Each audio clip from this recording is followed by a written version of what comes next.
sinadyahan ko talaga yung ano. Kasi nga sinabi niya dati yung nanay pinako ko lang daw to. Kay Ruiz yung kanino daw to ang anak, ganito ganun. Pok-pok daw. Lahat yung sinabi niya nandoon.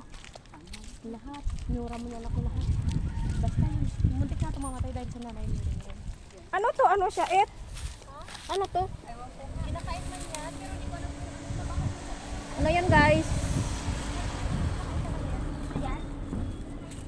Oo, mantik lang yan siya. Ano ba tong tawag dito? Mabaho yan. Mabaho yan. Ano yan guys? Oh, ano yan? Ang daming ano. Ang daming. Yung paguyas bigas, pamalit pala, bigas din pala yan siya. Pinoy nga naman Hindi ano? lutuin gagi. Oo. Nakain ko lang ano.